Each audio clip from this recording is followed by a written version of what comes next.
She is no one else but Dr. Robtel Neajai Pailey.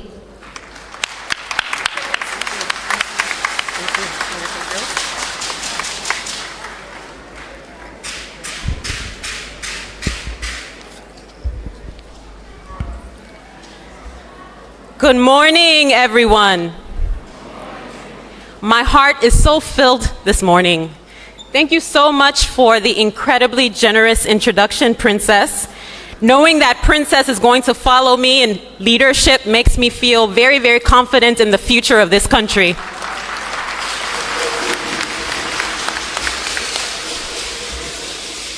All protocols observed. May the words of my mouth and the meditations of my heart be acceptable in thy sight, O Lord, my strength and my Redeemer. As someone who loves this country with every fiber of my being, I feel very honored and privileged to address you today. When I think of Liberia's birth as a nation, I often picture fists of all shapes and sizes raised in the air like this.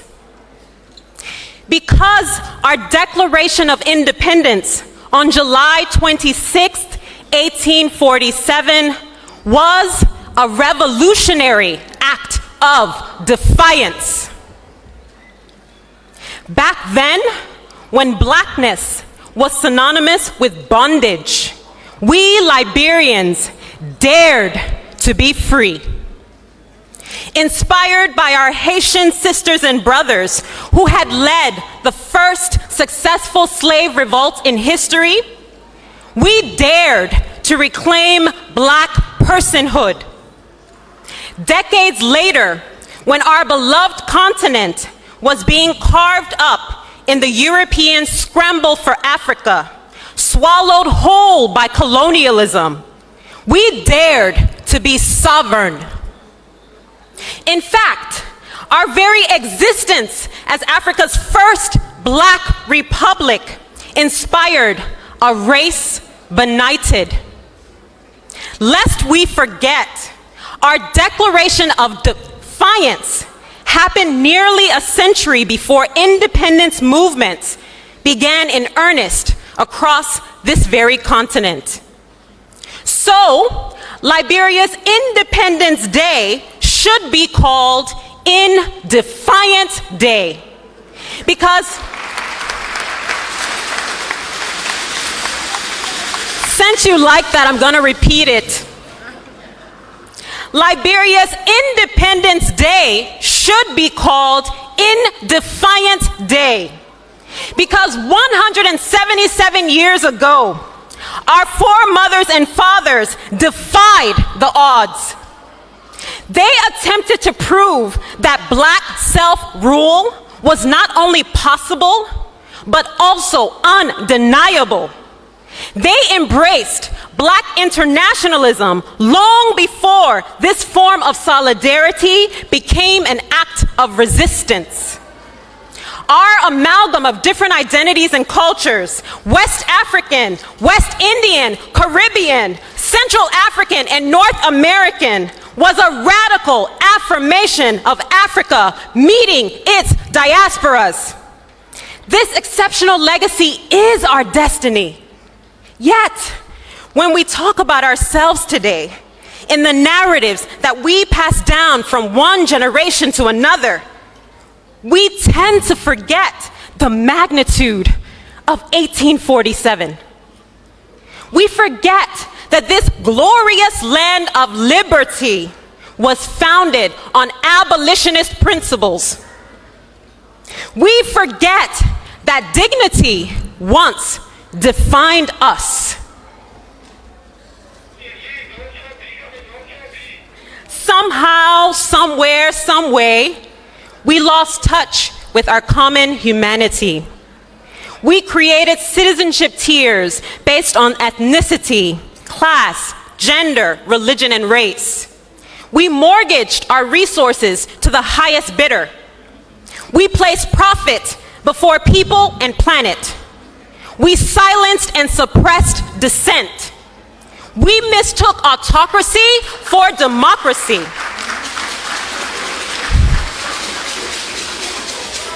We failed to preserve and protect the cultural, artistic, and scholarly traditions that fill our hearts, enliven our souls, and sharpen our minds. And in the aftermath, we fought a brutal, protracted war that left death and destruction in their wake. And in the aftermath of such carnage, we achieved negative peace, the absence of direct physical violence, when we should have been pursuing positive peace, the absence of structural violence. Now, understandably, for many, July 26 symbolizes not defiance, but defeat. Not rupture and regeneration, but regression and retreat. Not inclusion, but exclusion. Not cooperation, but contestation.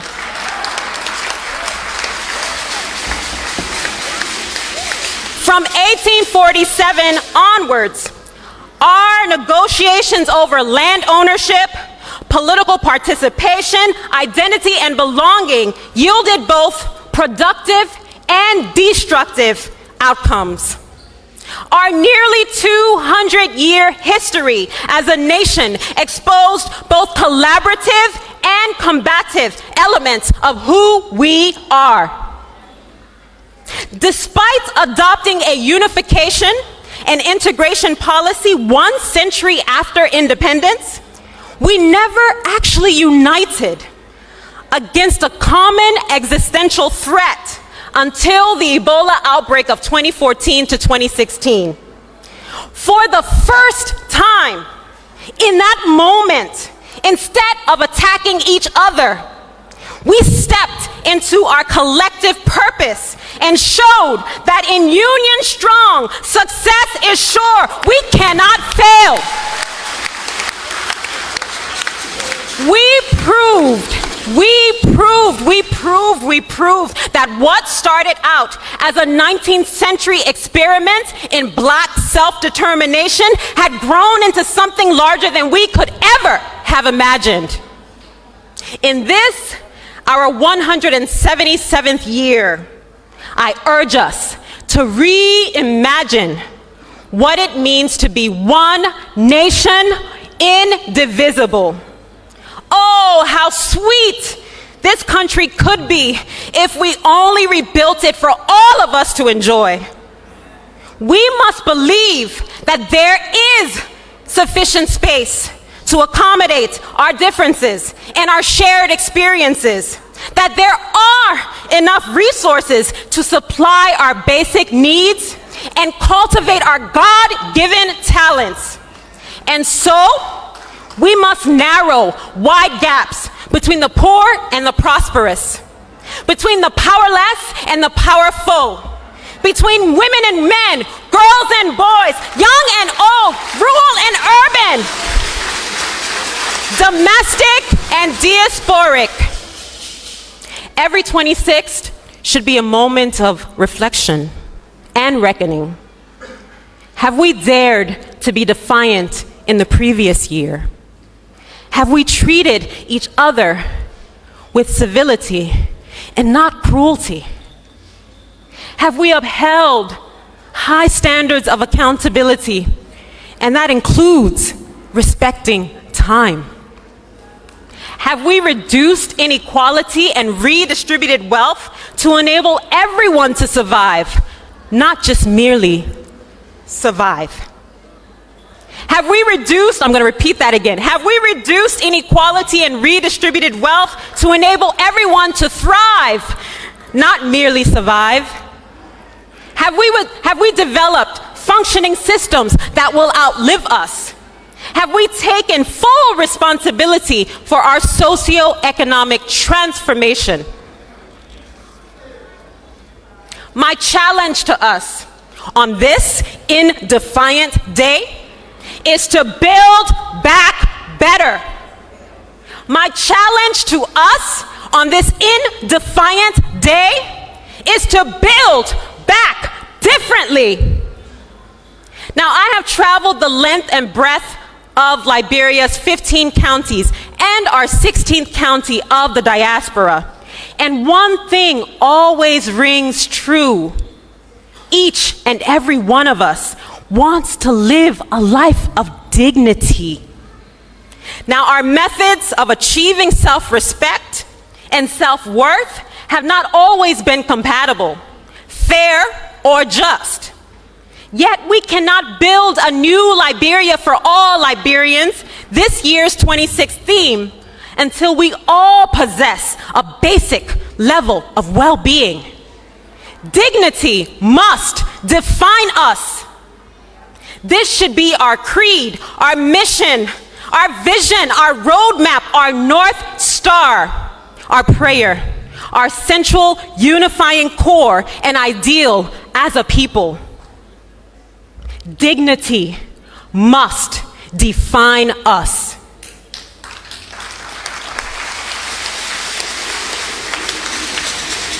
Those who came here yearn for dignity.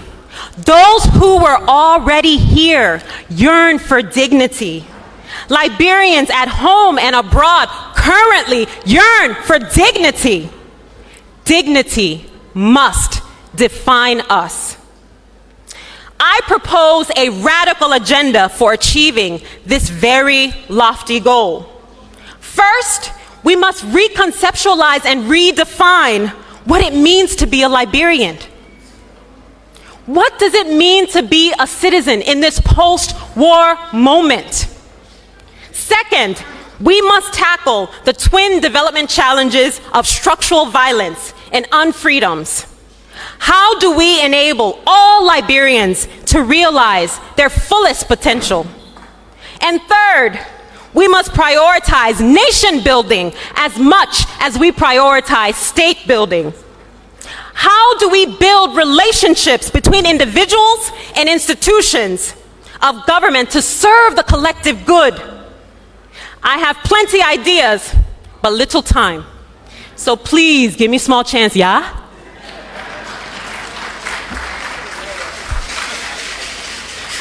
Reconceptualizing and redefining Liberian citizenship.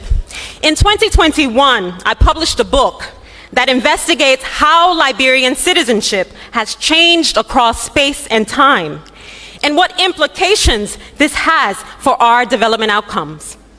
I discovered that in the aftermath of any kind of upheaval or disorder, identities, practices, and relations between people fundamentally transform. From our founding as a nation state, to the indigenous wars of resistance, to the political rumblings of the 1970s, to the vile assassinations in 1980 and 1990 of two heads of state, which culminated in warfare, Liberian identities, practices, and interpersonal relations have fundamentally changed. Understanding why this change has occurred and how we cope with it now is the beginning of reimagining Liberia anew.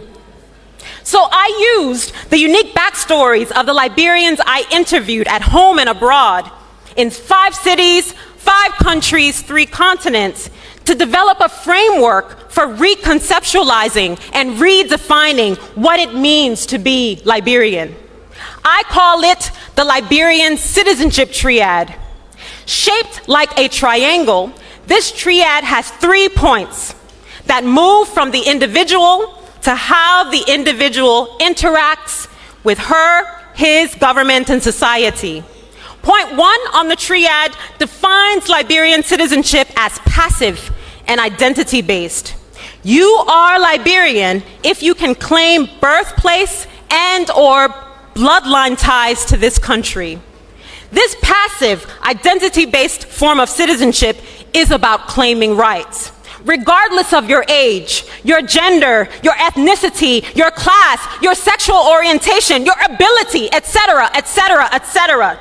Do you speak Liberian English and or a Liberian language? Do you identify with at least one of our counties as part of your lineage?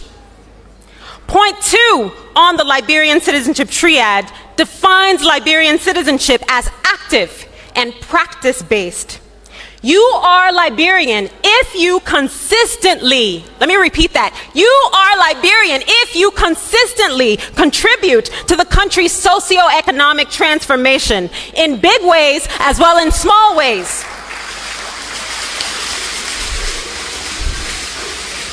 This active, practice-based form of citizenship is about fulfilling responsibilities, something that we often forget.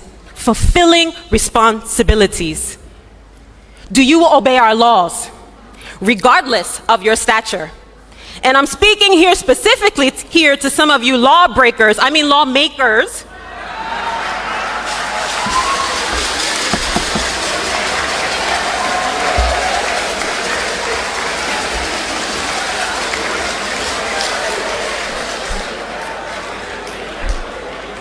knew you would enjoy that.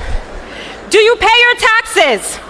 Are you actively involved in the political process? Do you build Liberian capacities? Are you willing to invest your time, your talent, and your treasure to build this nation? Lastly, point 3 on the triad defines Liberian citizenship as interactive, based on a set of relations between citizens and the state.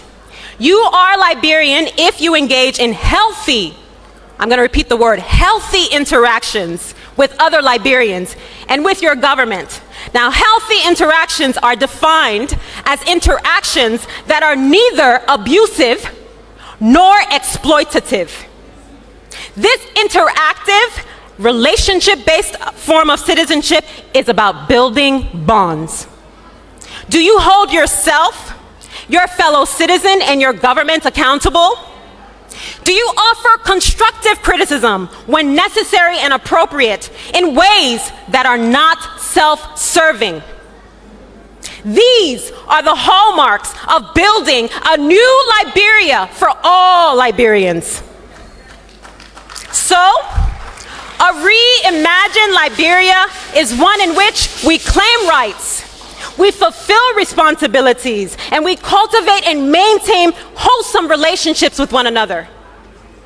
Now, we can implement this Liberian citizenship triad by incorporating formal lessons about citizenship into our national curricula at all levels. By implementing a national youth service scheme to send graduating high school seniors who opt out of university to the counties for on-the-job training in the private, public, and humanitarian sectors. And by requiring anyone who assumes public office, whether appointed or elected, to undergo mandatory civics training. For elected officials, a prerequisite for national certification should be assets declaration and at least 10 hours of civic education. Appointed officials should complete training within 2 weeks of confirmation. Dignity must define us. I want you to repeat that phrase. Dignity must define us. Let's try that again. Dignity must define us. Tackling structural violence and unfreedoms. Now, for critical development scholars like myself, the main goal of development is to enhance well-being and reduce deprivation. Yet structural violence and unfreedoms, which involve institutions and structures that fuel inequality and injustice, inhibit individuals from meeting their basic needs or actualizing their fullest capabilities. Though less visible than physical violence, structural violence is systemic, enduring, and ultimately more dangerous. Indeed, the true test of a nation is its willingness to transform the structural conditions that render so many of its citizens hopeless and hapless. A reimagined Liberia intentionally seeks to reduce the unfreedom of poverty and the inequity of structural violence. Because the contrast between our haves and our have-nots is entirely too stark in this country. For example, over 50% of Liberians live in multi-dimensional poverty. This is not only unacceptable, but needless for a country that can boast of 177 years of sovereignty. We have the resources, both human and financial, to achieve our development dividends. However, we must change our economic model of extracting and exploiting finite resources and focus instead on building an industrial base for manufacturing and exporting finished products, such as steel rods from our iron ore, condoms from our raw latex, furniture from our timber, country cloth textiles hand-woven from our locally grown cotton. Now, some of these assets may not last forever, but the resilience of our people will. So, we must invest heavily in Liberians. We can begin to do this by allocating extra revenue generated from manufactured goods to expand freedoms, such as access to quality education for all. A reimagined Liberia rejects anti-intellectualism, develops critical thinking skills, and invests in lifelong learning from cradle to grave. When I worked in government over a decade ago, I can't believe it's been that long, we developed a capacity building strategy that aligned with our development needs. So, in addition to educating geologists and engineers and epidemiologists in our universities, we also focused on training electricians and carpenters and plumbers in our technical and vocational education institutes. This is a model worth replicating. Because everyone doesn't need to attend university to contribute to structural transformation. Yeah. Having said that, as an assistant professor at the London School of Economics, I must stress that a reimagined Liberia requires an autonomous tertiary education sector that is fit for purpose. I must also insist that we shift our attention away from the extractive industries, which make us vulnerable to the vagaries of global capitalism, and instead focus on developing our creative industries. Why not empower our cultural and creative entrepreneurs so that the work of craftspeople, writers, musicians, visual artists, actors, designers, dancers is valued, protected through our copyright laws, and fairly compensated?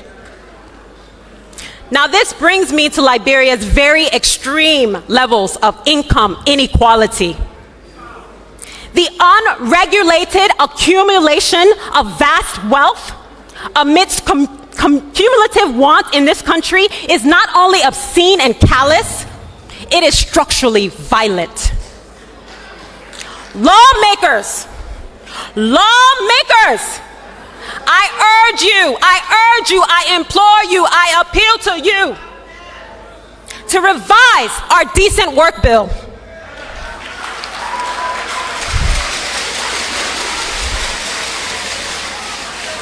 Change the monthly minimum wage from $143, which is unconscionable. What can you possibly do with $143 a month?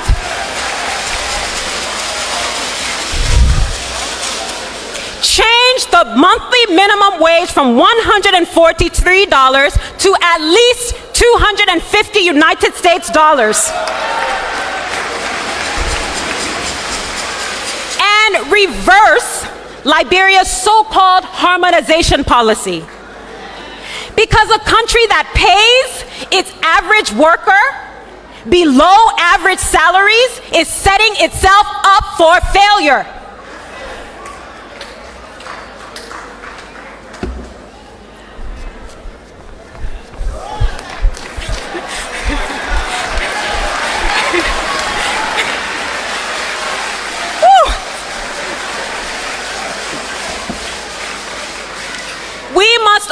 also reform our pensions and social security system, leading to a complete overhaul of NASCOR.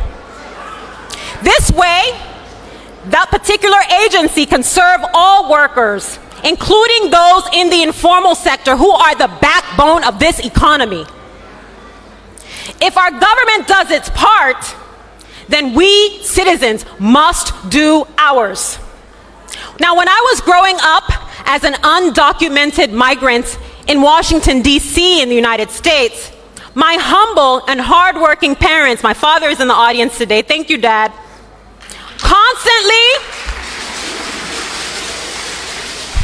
my humble and hardworking parents constantly reminded me that diligence and tenacity would be my ticket out of legal limbo. They were right. But how many of us actually value hard work? Some of us want jobs, but refuse to put in the time and effort required to secure and maintain a career. When given the opportunity, we shirk our responsibilities and demand compensation for doing very little. We must change our ethic around work and propel our labor market into the next century. We must also enforce the Liberianization policy by protecting Liberian businesses from the monopoly of foreign cartels. For example, because we import more than 80% of our food, including the staple rice, preference for government contracts should be given to Liberian agribusiness operating at scale.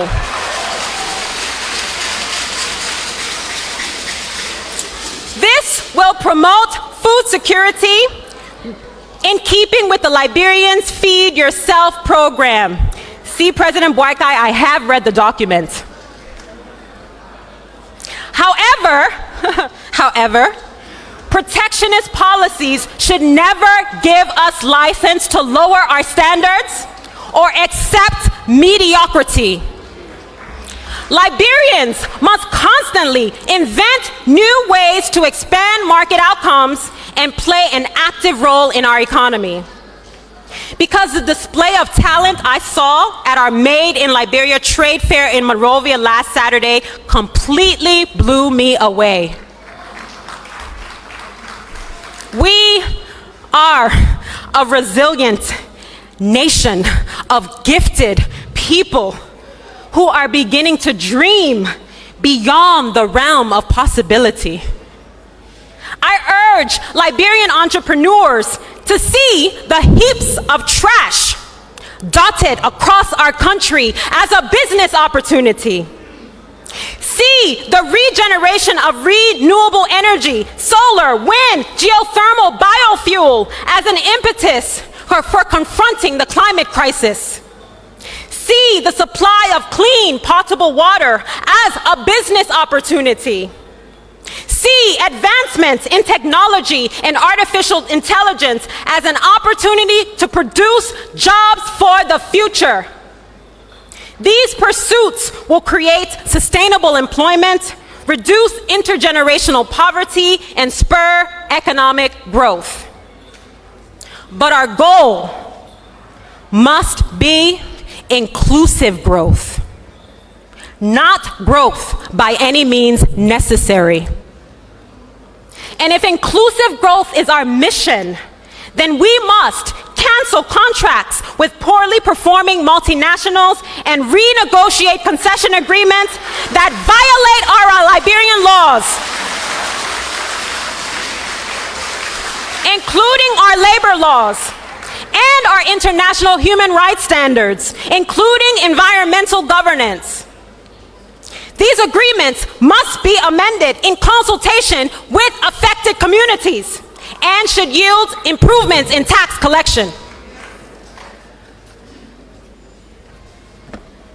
We must leverage increased domestic resource mobilization from these revised concessions to pay off internal and international debt and clear our arrears with regional institutions that we actually founded, such as the African Union, the Economic Community of West African States, and the Mano River Union.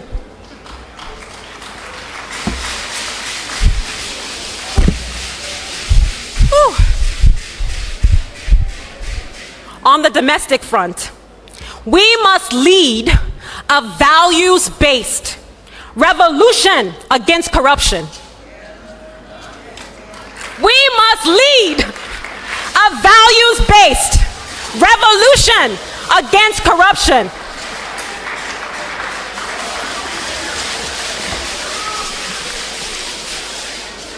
Now, my 2 anti-corruption children's books were written for this reason.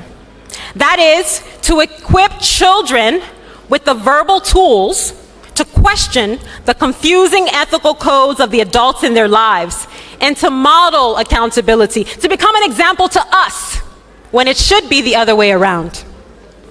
Now, we do not need to reinvent the wheel, but we can be innovative in our advocacy of integrity.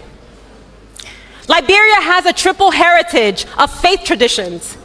So what do African metaphysics, Islam, and Christianity have to teach us about greed and graft?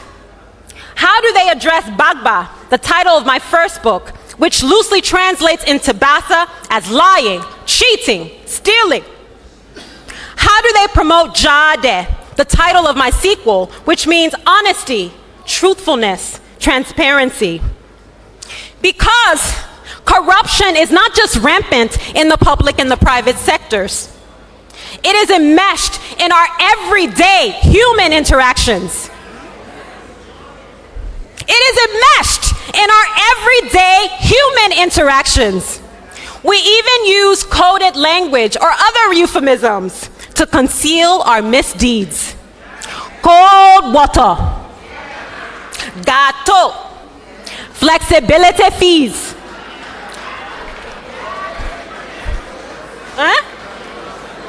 My favorite, they control you see in our technique. We often point the finger at our government, failing to realize that corruption begins in the home, that corruption begins in the community, that corruption is a function of both poverty and greed, and that a corrupt regime is a reflection of a corrupt society.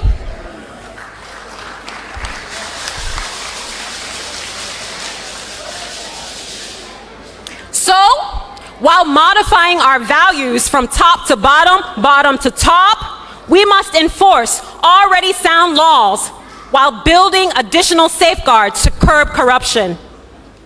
We must strengthen judicial bodies and integrity institutions by populating them with impartial patriots. Name and shame those found guilty of evading public trust. Force them to restitute stolen funds and resources.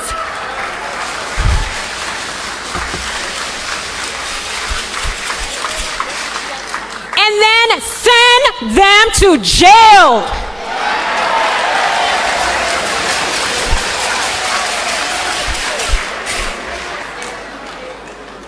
High-level corruption, in particular, I'm going to repeat this because I want you to remember it. High-level corruption, in particular, is like mass murder. And we must treat it like the egregious crime that it is. Because the rule of law is not some fashionable accessory we put on when it suits us. It is the protective armor that we must wear every single day in our values-based revolution. Now, in addition to prosecuting people in the soon-to-be established National Anti-Corruption Court, we must also remove corruption-inducing expenditure from our national budget, such that inflated salaries for elected and appointed officials, imported vehicles, fuel and scratch card allotments can be completely done away with. These funds should be reallocated to incentivize doctors and nurses and teachers and police officers who serve under-resourced regions of this country. All government agencies must be audited, and elected and appointed officials should declare their assets for public scrutiny as a requirement for assuming office. On the international affairs front, we must not allow foreign financiers to hijack our development process. We cannot and will not build a new Liberia for all Liberians if we blindly pander to the World Bank, the International Monetary Fund, and their proxies in the United Nations. These neoliberal institutions are not committed to the radical transformation required to reimagine Liberia.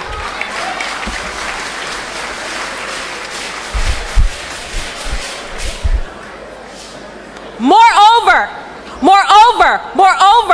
our socio-economic transformation must be internally driven, not externally imposed.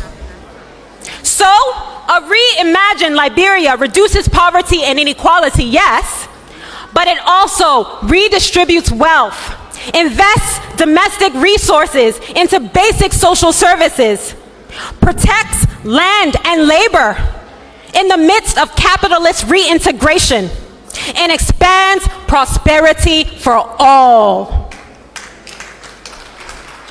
This is how we address structural violence and unfreedoms head on. Dignity must define us.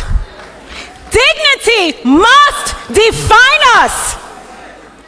Prioritizing nation building and structural and state building.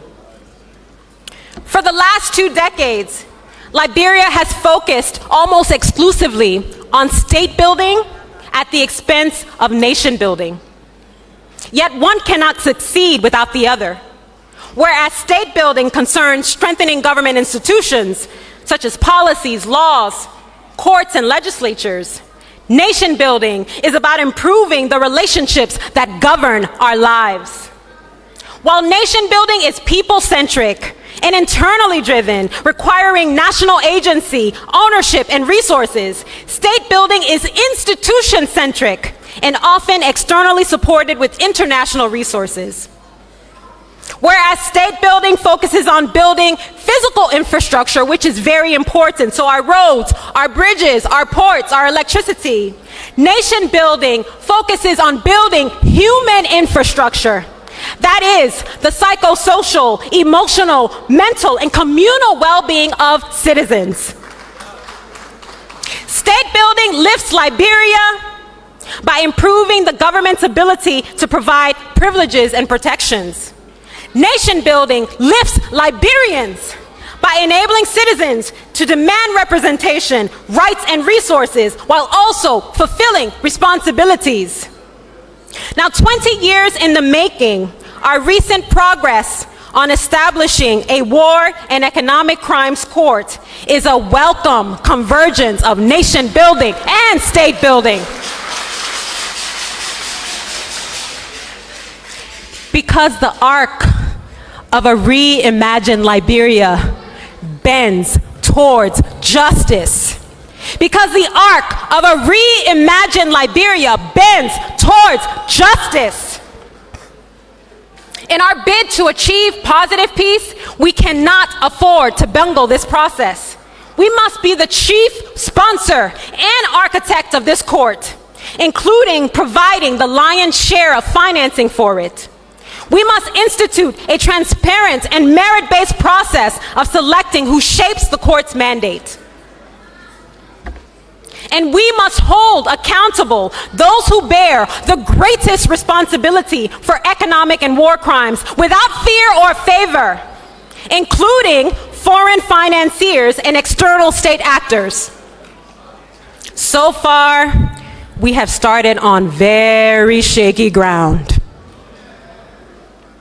First, Although Executive Order number 131, establishing the Office of a War and Economic Crimes Court, was celebrated as long overdue, it still has a short lifespan of 12 months. Time is of the essence, but we are moving at a snail's pace. Second, the executive director of this office was selected under dubious circumstances,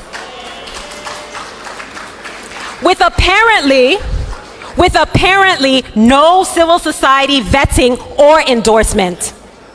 This is unacceptable.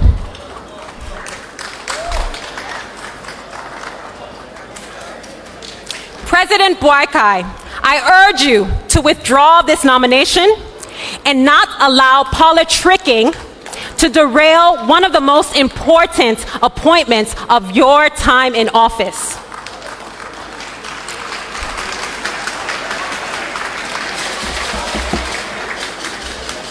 Staff this office with upstanding human rights defenders, many of whom have been advocating in the trenches for decades. Finally, I remain very concerned about the outsized influence of the United States in our transitional justice process.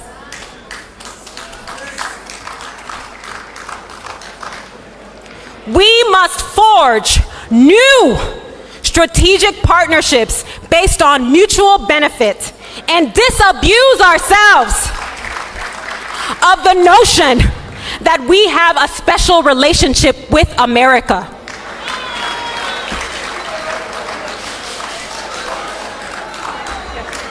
Thank you. Truth be told, this special relationship only exists in our imagination.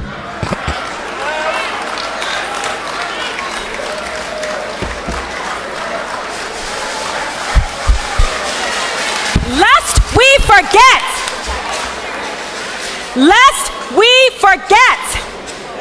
the United States was one of the last countries to recognize our independence. Lest we forget, the United States has taken more from us than it has given.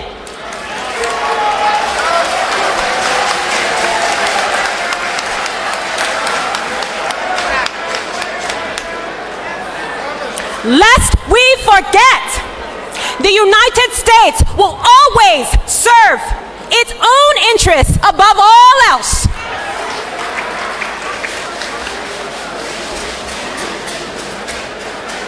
Once we accept these truths, we will appreciate that a reimagined Liberia is nobody's stepchild.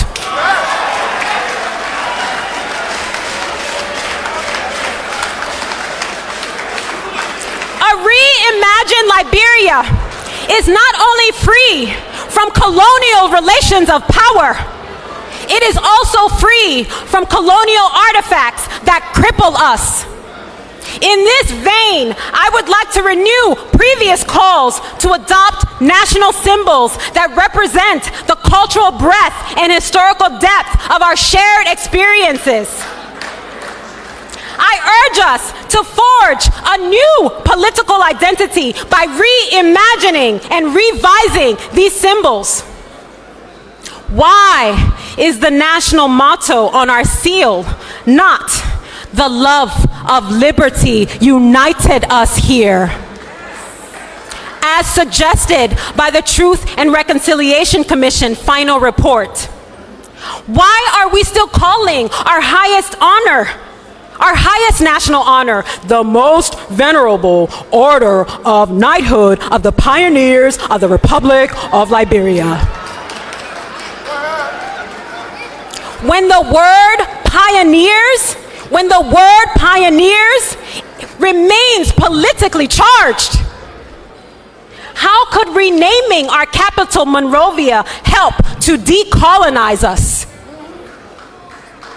By refashioning our flag, our seal, our national anthem, our national awards, amongst others, we can reimagine a Liberia based on a set of ideals that we all uphold. We should establish a committee of Liberian scholars, local government officials, cultural experts, and visual artists to devise new symbols of national relevance that will culminate in a referendum.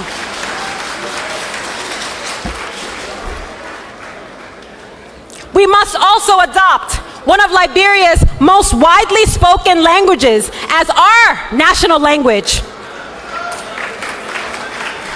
and embrace Liberian English as our lingua franca. Now, this does not negate the need to master standard English. Instead, it promotes multilingualism as a form of nationalism. Because our norms and traditions are fluid rather than fixed, we must understand that the dichotomy between indigenous and settler, domestic and diasporic is false. One thing that unites us all is our shared history of migration. Now, some of us are more recent migrants than others. For example, most of Liberia's 16 ethno-linguistic groups are not indigenous. They actually migrated in several waves from the 12th century onwards. By the time free and formerly enslaved blacks arrived on the coast of pre-settler Liberia in the mid-19th century, 250 years of migration had preceded them. So, our shared historical narrative must be that we are all immigrants. None of us belongs to this country more than the other.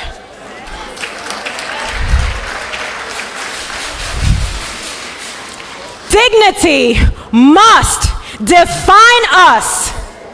Let me hear it again. Dignity must define us. Don't worry, I'm wrapping up.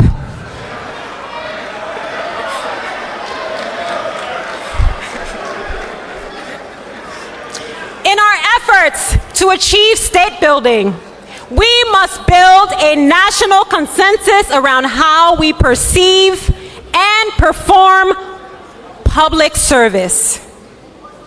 While some people enter government to engage in post-war profiteering, others are committed to transformational public sector productivity. Not everyone who joins government to steal. While some remain political entrepreneurs, others become transformational policymakers. This duality exists in governments across the world. We have to do a better job of not only scouting for competence, but also gauging who will put public interest before personal gain.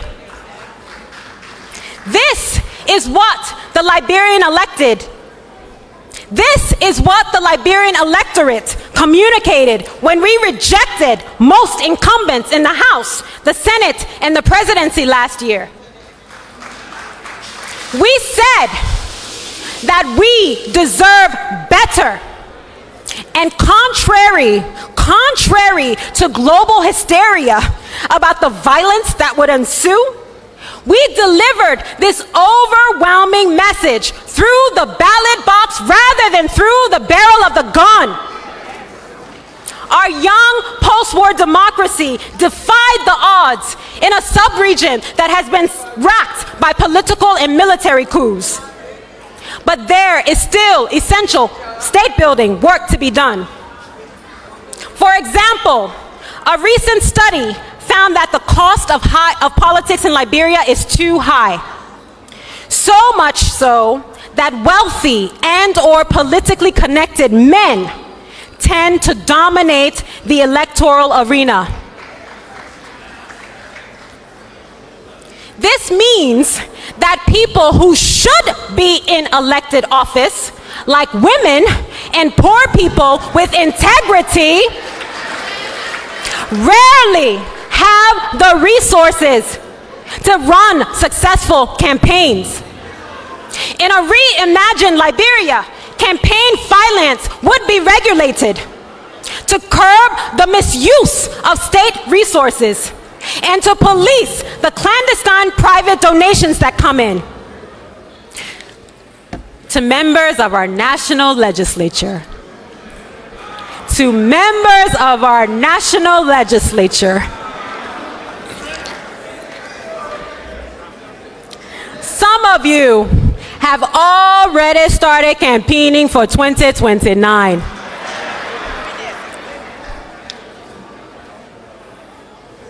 But I urge you to stop. Stop jockeying for power and grandstanding on Facebook and Instagram and LinkedIn. Do the work of the Liberian people now.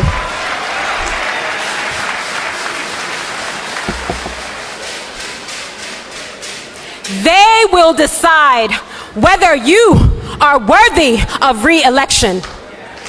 In the meantime, go to your districts and your counties and engage in quarterly legislative dialogues so that you can report to the people you represent and hear directly from them.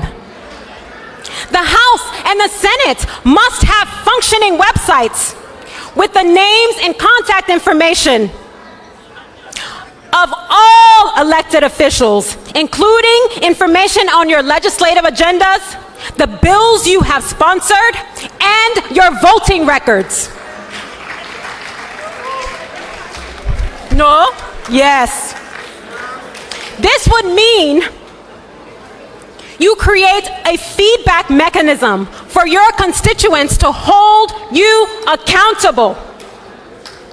Most importantly, you can hold yourselves accountable by reducing your salaries by 20%.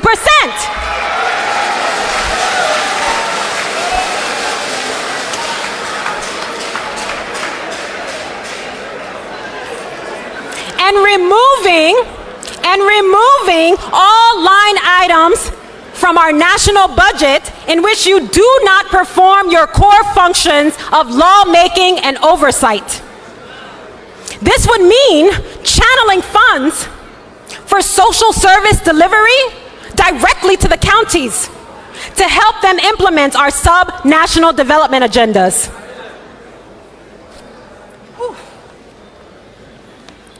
To President Neajai,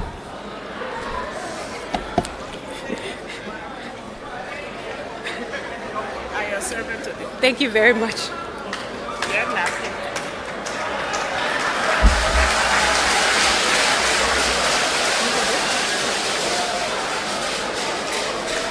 To President Neajai, I know many people warned you about inviting me to serve as national orator.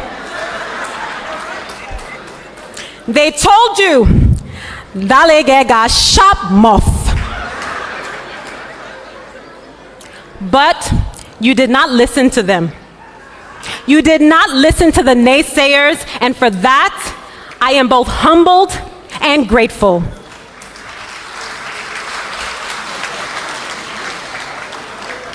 The Liberian people elected you to rescue them.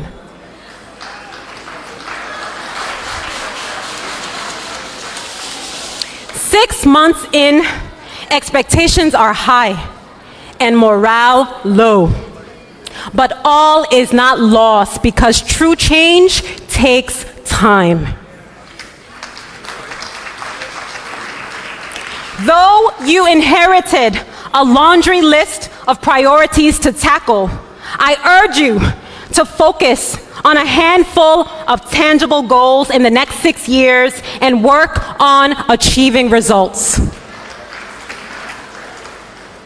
Forget about political niceties and partisanship and institute swift reforms that will cement your legacy as a respected statesman.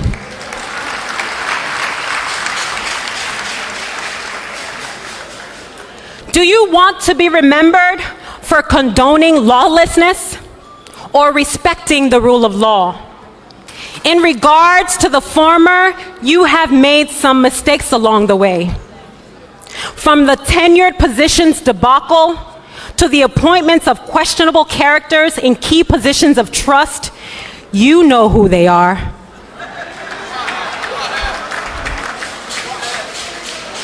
To the controversy of what I call Yellow Machine Gate.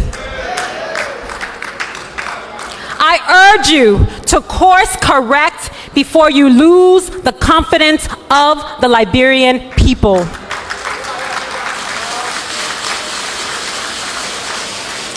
Assemble a diverse and nationally representative team of competent and committed Liberians with integrity.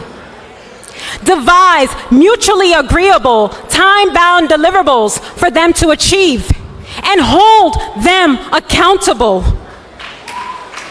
Demand that all appointees roll up their sleeves and get to work or move out of the way of progress. Having said that, the arrest agenda appears to be more of a multi-sectoral development wish list than a broad-based vision for our future. I propose using the phrase, "dignity must define us," as the unifying anchor for this administration's development plan. The process of managing change and delivering public goods must be Liberian-led, Liberian-financed, and Liberian-managed.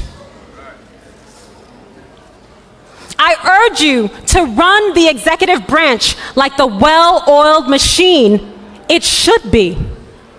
President Boakai, schedule quarterly presidential town hall discussions on the state broadcaster so that citizens can converse with you in real time. Mandate your ministers and heads of state-owned enterprises to do the same. The Liberian people, elected and executive, they presumed would be accessible and accountable. Please, please, please do not disappoint them. Dignity must define us. Can I hear it again? Dignity must define us. I would like to end my oration with a special message to Liberians at home and abroad. To women and youth in particular, I see you.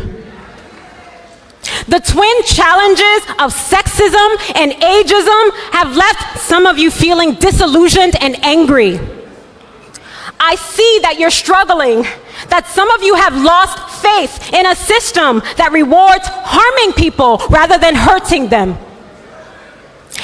I see that you have lost faith in a system that rewards harming people rather than helping them, especially those we deem weak and disposable. That ache in the pit of your gut is your will to demand more. Don't lose the fire in your belly.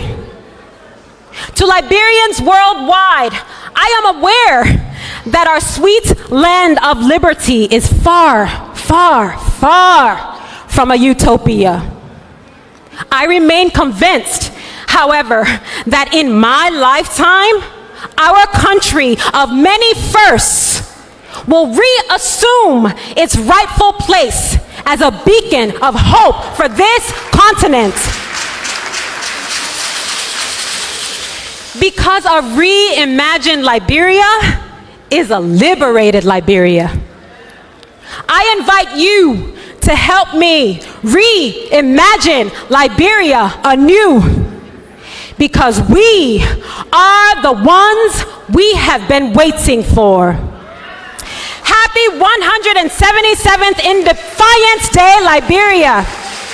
Thank you plenty.